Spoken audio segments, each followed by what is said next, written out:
अस्सलामुअलैकुम viewers, hopefully आप खैरियत से होंगे। आप जो यूट्यूब चैनल देख रहे हैं इसका नाम है गाइडेंस ऑफ स्टूडेंट्स। इस चैनल का मकसद ये है कि जो मेरे दोस्त अजीज़ एफएससी के बाद या बीएससी के बाद मुख्तलिफ यूनिवर्सिटीज़ में अप्लाई कर रहे हैं या करने का इरादा रखते हैं, उनको गाइडेंस प्रोवाइड की जा सके। बेसिकली जब वो अप्लाई कर रहे होते हैं तो छोटे-छोटे कुछ इश्यूज़ ऐसे होते हैं जिनकी वजह से उनका बहुत ज़्यादा टाइम वेस्ट हो जाता है और उन्हें बहुत ज़्यादा परेशानी का सामना करना पड़ता है। इसी सिलसिले में मेरी कोशिश है कि मैं इस चैनल पर ऐसी वीडियोज़ अपलोड करूँ, जहाँ तक मेरे से मुमकिन हो मैं आपको एडमिशन के बारे में इन्फॉर्मेशन दे सकूँ। इसलिए ये ज़रूरी है कि अगर आप मेरी वीडियो से फ़ायदा उठाना चाहते हैं और अपने दोस्तों और अज़ीज़ों को भी हेल्प आउट करना चाहते हैं तो इस चैनल को सब्सक्राइब करें, ताकि जब भी कोई नई वीडियो अपलोड हो तो आपको इस बारे में इंटीमेशन जो है वो मिल सके। तो बेसिकली आज की वीडियो का ताल्लुक ये है, आप टाइटल सामने देख रहे होंगे, first thing first, list of important documents to apply for BS और एमएस और PhD admission in any university. Basically जब भी आप किसी भी यूनिवर्सिटी में अप्लाई करना चाह रहे होते हैं, तो आपके पास कुछ ना कुछ ऐसे डॉक्यूमेंट्स पहले से अवेलेबल होने चाहिए जो इंतहाई ज़रूरी होते हैं। अगर आपके पास वो डॉक्यूमेंट्स अवेलेबल होंगे तो होपफुली मैं होप करता हूँ कि जब आप अप्लाई करने के लिए बैठेंगे तो वन गो के अंदर आप पूरा का पूरा फॉर्म भी फिल कर लेंगे। अगर इन्फॉर्मेशन कोई ना कोई रह भी जाती है फॉर्म के अंदर तो बहुत थोड़ी इन्फॉर्मेशन होगी जिसको आप आसानी से जो है बाद में वो इन्फॉर्मेशन ऑब्टेन करने के बाद फॉर्म के अंदर या यूनिवर्सिटी को प्रोवाइड कर सकेंगे। बिस्मिल्लाह से शुरू करते हैं। बिस्मिल्लाहिर्रहमानिर्रहीम। ये एक छोटा सा डिस्क्लेमर है जिसके अंदर मैंने ये लिखा हुआ है, बेसिकली इस वीडियो का मकसद आपको सिर्फ इन्फॉर्मेशन प्रोवाइड करना है। बाकी जो भी आपने डिसीजन मेकिंग करनी है वो आपने खुद इन्फॉर्मेशन गैदरिंग करने के बाद और कंसल्टेशन रेलेवेंट लोगों से करने के बाद करनी है। इस वीडियो का हरगिज़ मकसद नहीं है कि ये फुल एंड फाइनल वीडियो है जिसके बाद आपको किसी किस्म की भी एक्सपर्टीज़ की ज़रूरत नहीं पड़ेगी। तो आप जो भी डिसीजन मेकिंग करें, जो भी एक्शन लें इस वीडियो को देखने के बाद, वो ज़रूर अपने इर्द-गिर्द अपनी फैमिली और एक्सपर्ट्स के साथ या कंसर्न्ड यूनिवर्सिटी ऑफिशियल्स के साथ या कंसर्न्ड जो लोग हैं उनके साथ मशवरा करने के बाद आप कोई भी डिसीजन लें। जो सबसे बेसिक इन्फॉर्मेशन रिक्वायरमेंट होती है जब भी आप कहीं भी, चाहे वो जॉब के लिए अप्लाई कर रहे हों, चाहे किसी जगह एडमिशन के लिए अप्लाई कर रहे हों, ये वाली बेसिक चीज़ें होती हैं जो आपके पास पहले से मौजूद होनी चाहिए। उसमें से जो पहली चीज़ है, आपके पास वैलिड ईमेल एड्रेस होना चाहिए। वैलिड ईमेल एड्रेस का क्या मतलब है? ऐसा ईमेल एड्रेस होना चाहिए जिसको आप रेगुलर बेसिस पे चेक करते हैं। अगर आपने 2, 3, 4 ईमेल एड्रेसेस बनाए हुए हैं तो उसमें से वो वाला ईमेल एड्रेस यूज़ करें जो आप रेगुलर बेसिस पे चेक करते हैं और वो आपका अपना होना चाहिए। बहुत सारी जगहों पे अपने बिहाफ़ पे आप अपने फ्रेंड्स को कह देते हैं या किसी और को कह देते हैं अप्लाई करने के लिए। उसके पास ईमेल्स आ रही होती हैं तो बेसिकली उसको ये समझ नहीं आ रही होती कि वो उन ईमेल्स को किस तरह से रिप्लाई करें। जब आप अपना ईमेल एड्रेस देंगे तो जो भी कन्वर्सेशन होगी, कम्युनिकेशन होगी यूनिवर्सिटी से, वो डायरेक्टली आपके साथ होगी। इसी तरह से valid phone number of applicant, आपके पास ऐसा वैलिड नंबर होना चाहिए। वैलिड नंबर से मुराद मुख्तलिफ़ चीज़ें हैं। पहली चीज़ तो ये है कि अगर आपके पास किसी एक नेटवर्क की सिम है, तो उसी नेटवर्क के साथ उसकी अटैचमेंट होनी चाहिए। फॉर एग्ज़ाम्पल अगर आपके पास यूफ़ोन की सिम है, तो आपने इसको कन्वर्ट ना करवाया हुआ हो किसी दूसरे नेटवर्क पे। आपके पास यूफ़ोन की ही सिम भी हो और उसी को आप यूज़ कर रहे हो, कन्वर्टेड ना हो। इसी तरह से ऐसी सिम हो आपके पास जिस एरिया में आप रह रहे हैं वहाँ पे उसके जो सिग्नल हैं वो वीक ना हो। तो ऐसा फ़ोन नंबर आपके पास होना चाहिए और तीसरा ये कि ऐसी सिम आपके पास हो जो आप प्राइमरी यूज़ करते हो। बेशक आपके पास 3 सिमें हैं, 4 सिमें हैं, 5 सिमें हैं और आप मुख्तलिफ़ तरीके से उनको यूज़ करते हैं, लेकिन जब आप अप्लाई करें कहीं भी, चाहे वो जॉब के लिए कर रहे हों, चाहे एडमिशन के लिए कर रहे हों, तो ऐसी सिम या ऐसा मोबाइल नंबर दें जो आप हर वक़्त आपके पास हो और आप उसे प्राइमरीली यूज़ करते हो, वो सेकेंडरी ना हो आपका और उसके सिग्नल आपके पास अच्छे आ रहे हों। इसके बाद आपके पास लाज़मी तौर पे एक फ़ोटोग्राफ जो है वो स्कैन होना चाहिए, फ्रेश फ़ोटोग्राफ। ये भी हर जगह यूज़ होता है तकरीबन। इसके बाद आपके पास स्कैन कॉपी ऑफ सीएनआईसी होनी चाहिए। अगर आपके पास सीएनआईसी नहीं है, तो आपके पास वे फॉर्म जो है वो स्कैन पड़ा हुआ होना चाहिए। इसके अलावा आपके पास फ़ादर का या जो आपके गार्डियन है उनका सीएनआईसी भी होना चाहिए। फ़ादर अगर आपके हयात नहीं है तो ज़ाहिर-सी बात है आपकी लुक आफ्टर जो बंदा भी कर रहा है, चाहे वो आपकी मदर कर रही हैं, चाहे आपकी फैमिली में से अंकल कर रहे हैं, मामू कर रहे हैं, आपके ब्रदर इन लॉ कर रहे हैं, फादर इन लॉ कर रहे हैं, कोई भी कर रहा है तो वो आपका गार्डियन होगा। उसका सीएनआईसी नंबर आपके पास होना चाहिए या उसकी स्कैन कॉपी होना चाहिए या एटलीस्ट उनका CNIC नंबर आपके पास होना चाहिए, क्योंकि बहुत सारे फॉर्म में आपके गार्डियन या फादर से रिलेटेड इन्फॉर्मेशन भी ली जाती है।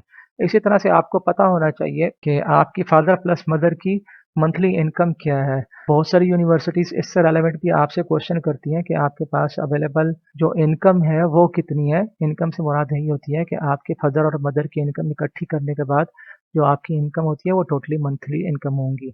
अब आगे चलते हैं, जिसमें मैं आपको ये बताने जा रहा हूँ कि कौन-कौन से बेसिक डॉक्यूमेंट्स हैं जो ऑलमोस्ट ऑल यूनिवर्सिटीज़ जब आप अप्लाई करने के लिए जा रहे होते हैं तो उनकी रिक्वायरमेंट होती है। वो डॉक्यूमेंट उन्हें प्रोवाइड करने होते हैं या उन डॉक्यूमेंट्स के ऊपर जो डिटेल्स होती हैं वो प्रोवाइड की जाती हैं। उसमें सबसे पहले तो आपके पास सेकेंडरी स्कूल सर्टिफिकेट होना चाहिए, जिसको आप मैट्रिक सर्टिफिकेट भी कह सकते हैं, मैट्रिक का रिजल्ट कार्ड भी कह सकते हैं। आगे आप देखें तो मैंने यहाँ पे इक्विवेलेंट सर्टिफिकेट लिखा हुआ है। बेसिकली ऐसे लोग जिन्होंने ओ लेवल किया होता है या उनके पास कोई फॉरेन क्वालिफिकेशन होती है, उनके लिए ये ज़रूरी होता है कि वो इक्विवेलेंट सर्टिफिकेट जो है वो इशू करवाएं। वो कहाँ से होता है? उसके लिए बेसिकली आपको IBCC में अप्लाई करना पड़ता है। इसी तरह आपके पास FSC रिजल्ट कार्ड होना चाहिए, जिसको आप हायर सेकेंडरी स्कूल सर्टिफिकेट भी कहते हैं। ये बेसिकली पाकिस्तानी एजुकेशन सिस्टम के अकॉर्डिंगली डॉक्यूमेंट्स हैं जो हर बच्चे के पास होते हैं। अगर आपने इसके अलावा कोई क्वालिफिकेशन आपकी है, फॉर एग्जांपल आपने ए लेवल किया हुआ है या आपने कोई ऐसा डिप्लोमा बाहर से किया हुआ है या कोई ऐसी फॉरेन क्वालिफिकेशन है जो आपने बाहर से की हुई है जो 12 इयर्स ऑफ एजुकेशन के इक्विवेलेंट है, तो आपको उसका इक्विवेलेंट सर्टिफिकेट इशू करवाने के लिए IBCC से राब्ता करना पड़ेगा। इसी तरह से अगर आप डिप्लोमा बेस पे कहीं पे अप्लाई कर रहे हैं तो आप अपने पास DI का रिजल्ट कार्ड जो है वो स्कैन करके रख लें, ये भी ज़रूरत पड़ता है। बाज़ यूनिवर्सिटीज़ ऐसी हैं जो आपसे FSC पार्ट 1 का जो रिजल्ट कार्ड है वो भी आपसे माँगती हैं, तो बेहतर ये है कि अगर आपके पास FSC पार्ट 1 का रिजल्ट कार्ड अवेलेबल है, तो वो भी आप अपने पास स्कैन करके रख लें। अगर आपके पास सेपरेट FSC पार्ट 1 का रिजल्ट कार्ड नहीं है और आपके पास FSC का फाइनल रिजल्ट कार्ड है, जिसके ऊपर आपके FSC पार्ट 1 के जो मार्क्स हैं वो भी मेंशन होते हैं, तो वो भी एक्सेप्टेबल होता है। तो आप एक ही चीज़ अपने पास रख लें, तब भी कोई इश्यू नहीं है। इसके बाद बेसिकली जो हायर एजुकेशन की तरफ लोग जा रहे होते हैं, फॉर एग्ज़ाम्पल वो कहीं न कहीं MS के लिए अप्लाई कर रहे होते हैं या PhD के लिए अप्लाई कर रहे होते हैं, उनके लिए जो एडिशनल डॉक्यूमेंट्स रिक्वायर्ड होते हैं, वो आपके सामने लिखे हुए हैं। उनमें से आपके पास अगर आपने BSc 2 इयर्स की होई है, तो आपके पास BSc का रिजल्ट कार्ड होना चाहिए, या आपके पास ट्रांसक्रिप्ट होनी चाहिए या डिग्री होनी चाहिए। बेसिकली ट्रांसक्रिप्ट और डिग्री दोनों आपके पास मौजूद होती हैं। अगर ट्रांसक्रिप्ट ना हो तो रिजल्ट कार्ड प्लस डिग्री होता है। अगर आपने ये वाली क्वालिफ़िकेशन कहीं बाहर से की हुई है, तो आपको इसका इक्विवेलेंट सर्टिफ़िकेट चाहिए होगा और इक्विवेलेंट सर्टिफ़िकेट हायर एजुकेशन के लिए वो आपको HEC से कॉन्टैक्ट करना पड़ता है। इसी तरह से अगर आपने 16 इयर्स ऑफ एजुकेशन की हुई या फॉर एग्ज़ाम्पल आपने BSc किया हुआ है या BS किया हुआ है या BE किया हुआ है, बाज़ यूनिवर्सिटीज़ वो BSc इसको कहते हैं, बाज़ यूनिवर्सिटीज़ इसको बैचलर ऑफ साइंस BS कहते हैं, बाज़ यूनिवर्सिटीज़ इसको बैचलर ऑफ इंजीनियरिंग कहते हैं। इसी तरह से नॉन इंजीनियरिंग प्रोग्राम के लिए भी BS यूज़ होता है, इंजीनियरिंग प्रोग्राम्स के लिए भी होता है, लेकिन जो इंजीनियरिंग की डिग्रीज़ होती हैं, उनके साथ इंजीनियरिंग लिखा होता है। फॉर एग्ज़ाम्पल मैं कहता हूँ BS electrical engineering, BS electronic engineering, इसी तरह बाज़ यूनिवर्सिटीज़ इसको BE electrical engineering, BE electronics engineering, BE mechanical engineering लिखती हैं। तो बेसिकली दोनों होते सेम हैं। अगर वो इंजीनियरिंग डिग्री नहीं होगा तो जिस तरह से BS कंप्यूटर साइंस होता है, तो वो भी 16 ईयर्स ऑफ एजुकेशन होगी। उसका आप जो है वो रिज़ल्ट कार्ड या इस लेवल पे आपके पास ट्रांसक्रिप्ट और डिग्री होती है, वो स्कैन करके अपने पास रख लें। अगर कोई यूनिवर्सिटीज़ एनुअल सिस्टम के अंदर मार्किंग सिस्टम यूज़ कर रही हैं, मार्क्स वगैरह यूज़ कर रही हैं, तो उसका रिज़ल्ट कार्ड होगा और आपके पास डिग्री होगी, वो स्कैन करके अपने पास आप रख लें। अगर आपने ये वाली क्वालिफ़िकेशन 16 ईयर्स ऑफ एजुकेशन जो है वो कहीं दूसरे कंट्री से की हुई है, फॉर एग्ज़ाम्पल चाइना से की है, UK से की है, US से कहीं की हुई है, जापान से की हुई है, कोरिया से की हुई है, कहीं से भी आपने वो की हुई है, तो उसका आपको इक्विवेलेंट सर्टिफ़िकेट चाहिए होगा। जब भी आप किसी यूनिवर्सिटी में MS वगैरह के लिए अप्लाई करेंगे, तो वो आपसे यही कहेंगे कि आप 16 इयर्स ऑफ एजुकेशन वाला इक्विवेलेंट सर्टिफ़िकेट लेके आएँ। ये इक्विवेलेंट सर्टिफ़िकेट जो हायर एजुकेशन के लिए होता है, उसके लिए आपको HEC से कॉन्टैक्ट करना पड़ता है। इसी तरह से अगर आपने MSc किया हुआ है, जिस तरह से BSc 2 इयर्स का है और बाद में आपने MSc 2 इयर्स का किया हुआ है, तो आप अपने पास स्कैन कॉपी MSc के रिज़ल्ट कार्ड की, ट्रांसक्रिप्ट और डिग्री की रख लें, ताकि जब आप कहीं अप्लाई कर रहे हों, तो आपके पास ये रेडी फॉर्म के अंदर मौजूद हों। इसी तरह से अगर आप PhD वगैरह के लिए अप्लाई कर रहे हैं, तो वहाँ पे जो बेसिक रिक्वायरमेंट्स है एचईसी की वो 18 इयर्स ऑफ एजुकेशन है, उसके अकॉर्डिंगली आपके पास डॉक्यूमेंट होने चाहिए।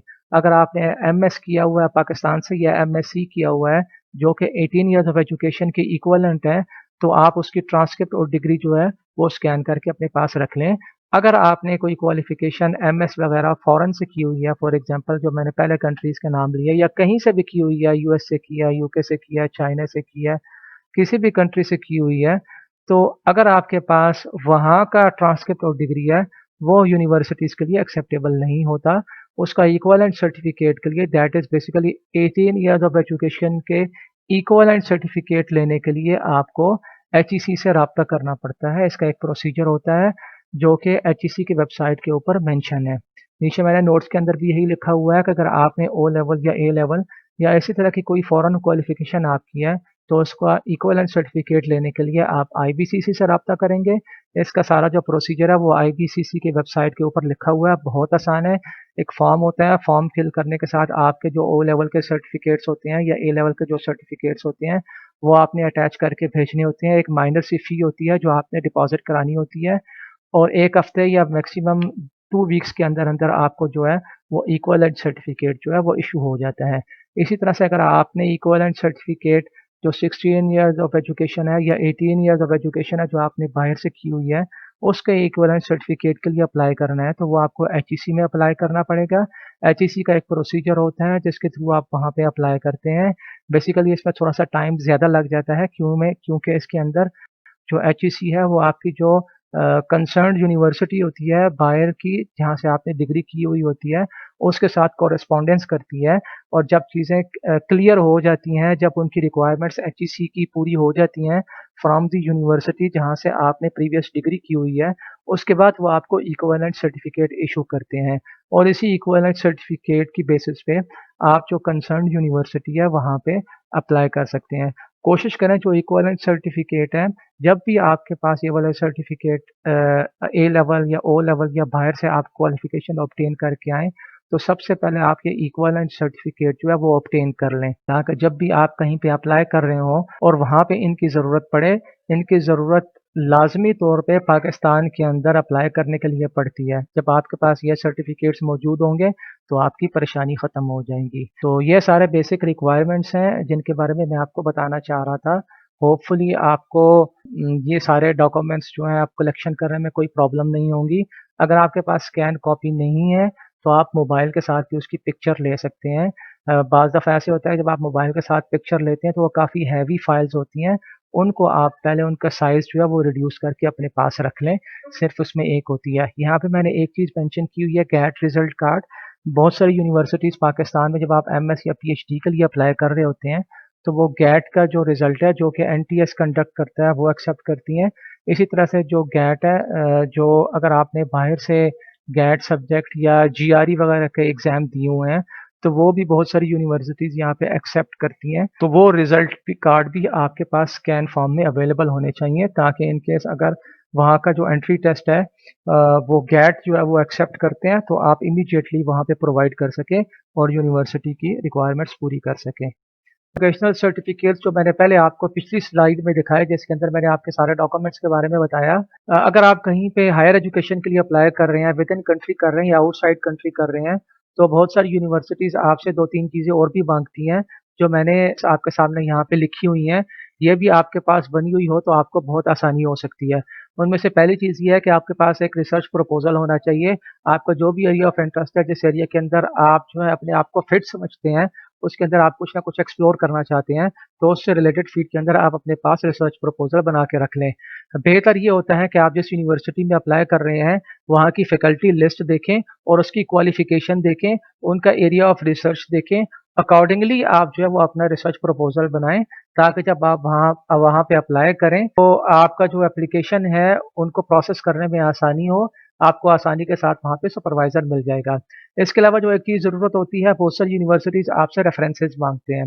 रेफ़रेंसेस आपके पास पहले से 2 या 3 मौजूद होने चाहिए। अगर आप जॉब कर रहे हैं तो आपके इमीडिएट बॉस या वहाँ के जो हायर पोस्ट पे जो लोग होते हैं, जिनके साथ आपका रिलेशनशिप अच्छे होते हैं, उनका आप कॉन्टैक्ट नंबर और ईमेल एड्रेस और डेज़िग्नेशन वगैरह आपको पता होना चाहिए, वही आपके रेफ़रेंसेस बन सकते हैं। अगर आप कहीं पे एजुकेशन ले रहे हैं, कहीं पे आप पढ़ते रहे हैं, तो वहाँ पे के जो प्रोफ़ेसर्स हैं या एसोसिएट प्रोफ़ेसर्स हैं या कम से कम वहाँ के जो असिस्टेंट प्रोफ़ेसर्स हैं, वो भी आपके रेफ़रेंस बन सकते हैं। आपके पास उनकी कॉन्टैक्ट डिटेल्स प्लस उनका ईमेल एड्रेस होना चाहिए। बेसिकली होने ये वो लोग चाहिए, जब इनसे कॉन्टैक्ट किया जाए और आपके बारे में पूछा जाए, तो आपके बारे में वो क्लियरली उनको बता सकें। एक और चीज़ जो रिक्वायर की जाती है, वो है reference letters. Reference letter basically जब आप हायर एजुकेशन के लिए अप्लाई कर रहे होते हैं, किसी यूनिवर्सिटी में या फ़ॉरेन में अप्लाई कर रहे होते हैं, तो वो आपसे रेफ़रेंस लेटर्स भी रिक्वायर करते हैं। विद इन पाकिस्तान भी आप कर रहे हो, तो यहाँ पे भी रेफ़रेंस लेटर्स रिक्वायर किए जा सकते हैं। ये बेसिकली आपको कैसे मिल सकते हैं? जिन प्रोफ़ेसर्स से पढ़ा है और आप ये समझते हैं कि आपके जो रिलेशनशिप है उन प्रोफ़ेसर्स के साथ सही है और आपने उनके जो सब्जेक्ट के अंदर अच्छे ग्रेड्स लिए हुए हैं, तो आप उन प्रोफ़ेसर्स से रिक्वेस्ट कर सकते हैं, वो आपको एक रेफ़रेंस लेटर बना के दे दें। 2 या 3 रेफ़रेंस लेटर आप अपने पास रेडी फ़ॉर्म में बना के रख लें, उसके ऊपर आप डेट ना लिखें। डेट आप उस वक़्त मेंशन करें जब आप किसी यूनिवर्सिटी को भेज रहे हों ताकि वो फ्रेश लुक दें। बेसिकली आप ये एटलीस्ट जो है प्रोफ़ेसर्स से बनवाएँ, अगर आपको प्रोफ़ेसर नहीं मिलता, तब आप किसी एसोसिएट प्रोफ़ेसर से या असिस्टेंट प्रोफ़ेसर से ये रेफ़रेंस लेटर बनवाएँ। प्रेफ़र ये करें कि आपके पास रेफ़रेंस लेटर किसी प्रोफ़ेसर का हो और ऐसे प्रोफ़ेसर का या एसोसिएट प्रोफ़ेसर का हो, जो आपको अच्छे तरीके से जानता हो और आपके बारे में अगर कहीं से कोई इंक्वायरी आए एजुकेशन रिलेटेड, तो वो उसको रिप्लाई कर सके। होपफुली आपको ये तीनों चीज़ें भी समझ आ गई होंगी। Thank you very much for watching this video. Hopefully आपको ये वाले वीडियो देखने के बाद एटलीस्ट ये समझ आ गई होगी कि कौन-कौन से बेसिक डॉक्यूमेंट्स हैं, जो आपको किसी भी यूनिवर्सिटी में अप्लाई करने के लिए ज़रूरत पड़ सकते हैं। तो आप इन डॉक्यूमेंट्स को अपने पास रेडी फ़ॉर्म में स्कैन करके रख लें और इनको जहाँ कहीं भी आपको ज़रूरत पड़े, वहाँ पे यूज़ करें। अल्लाह हाफ़िज़।